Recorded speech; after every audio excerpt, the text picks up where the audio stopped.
Hello everyone. So I've been collecting for a few months now, and mostly I'm collecting sports cars, hypercars, supercars, luxury cars. But then I started branching into like regular JDM cars, like TLV stuff. And now I'm branching out into fantasy cars. And this is a really iconic car. I saw this at a used toy store and I had to get it. It's made by Greenlight. It's called the Wagon Queen Family Truckster, which is a purpose-built car for a movie in the 80s called National Lampoon's Vacation. The movie came out in 1983 and was directed by Harold Ramis and starred Chevy Chase and some other comedians, Randy Quaid, John Candy, and also Christy Brinkley, who was a supermodel at the time. It was her first acting debut. It was written by a guy named John Hughes, which wrote like all the popular movies in the 80s. 16 Candles, Breakfast Club, just countless movies. So the movie was pretty successful. It made $60 million, and it only had a budget of like $15 million, so they ended up making like 4 sequels. But the car itself is based on a 1979 Ford LTD Country Squire station wagon, but it was totally customized by George Barris, who I believe made the first Batmobile and a bunch of other movie cars. So it has this avocado metallic green paint that Greenlight did a good job simulating, as you can see with the photo behind.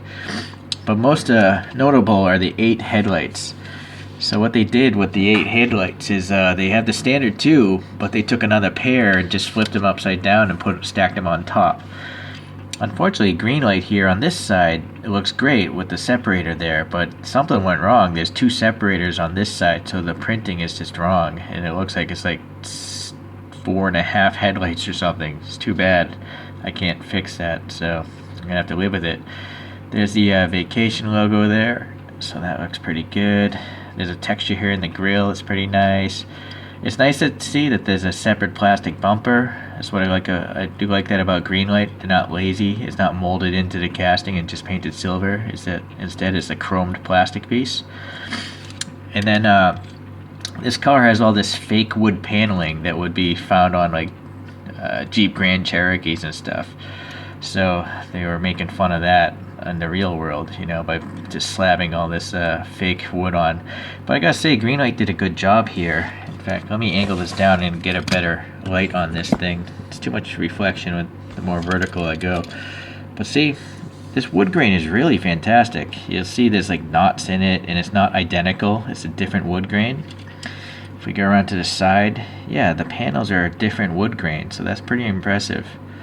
You'll see these goofy hubcaps and some sort of crown logo. I'm not sure what that represents, but unfortunately, I don't know what went wrong with the stripe here on the tire. This is an ovoid, like an egg-shaped circle, and then this one is totally offset. It's like drooping. So, boy, Greenlight, if you can't print a stripe on a tire properly, you might as well just not do it, because that just looks worse, I think, than just a plain black tire. Okay, well, anyways, moving on. We do have some silver paint on the door handles, which is pretty good. That crown logo is really nicely printed there, and it's tampo printed. It's not a decal. We got some I guess vents or something here, and then a nicely printed part of a taillight or a reflector there on the back end, so it looks good. Unfortunately, there's a lot of weird garbage or something, or dust on the inside of the windows, and this thing is riveted together, so it came that way from the factory. I don't know what kind of air pollution goes on at the factory of Greenlight, but well, we do know that China has some serious air pollution. Anyways, while we're here, I guess this casting is from 2016. Is that what it says? Yeah. Doesn't say what the vehicle name is, but the internet says it's the Wagon Queen Family Truckster. I do like these treaded tires. Those are pretty nice. And got a metal base. So, yeah, it seems to roll pretty well. Okay. So, let's go this side. What do the stripes look? Oh, boy. I think is this intentional? No, it's not intentional.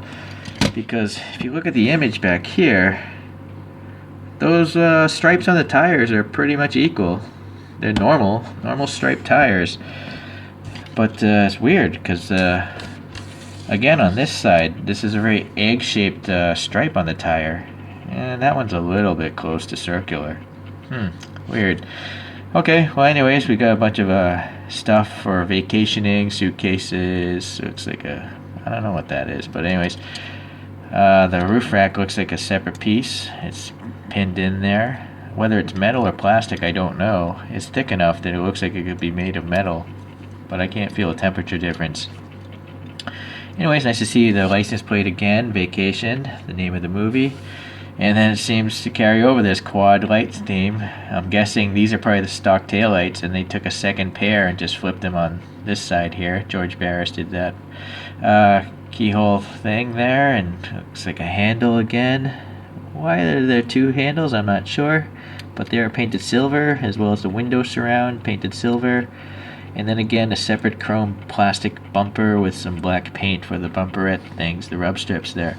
So that's pretty nice. The interior, unfortunately, there's a lot of distortion in this thick glass, but it looks like there's a brown seats in there. And, well, let me get my flashlight, actually. Let's see if that'll help us out. Yeah, there we go. Look at that. We got some nice ribbing on the front bench seat. What about the back one? Yeah, same. Nice brown ribbing on that. And then just a plain white back there. Okay. Alright, so yeah, pretty good. Steering wheel, I'm guessing it's just blank. It looks like there might be some molded detail in there. Anything on the dash? Nope, I don't see anything. Okay, well anyways, it's an interesting model. I love the movie. I've probably watched that movie like 20 times over my lifetime. You know, it's always on reruns and stuff, so if you haven't seen it, you might want to go out and download it or whatever, Netflix it or whatever, or wherever the media is nowadays. But this model is pretty good. The only thing wrong is the headlight here, you know, that striping there. Other than that, I think Greenlight did a really good job with this, especially like the fake wood paneling. It's really well printed, so I'm quite impressed, really. And I don't see any paint defects, really. I don't see any bubbling or scratches or gouges, so not bad. Not a bad job. Oh yeah, also the tire printing, that's bad. Oh well, can't have it all. Okay guys, well, it's another strange chapter in my collecting. I'm tracking down some Batmobiles right now, as well as some Simpson cars, so you're gonna start seeing some more fantasy/sci-fi vehicles. And I'll still keep collecting the normal stuff, regular road production cars, racing cars and stuff, but every now and then you gotta just have some ridiculous fun in this hobby, I think. Alright guys, over and out. See ya.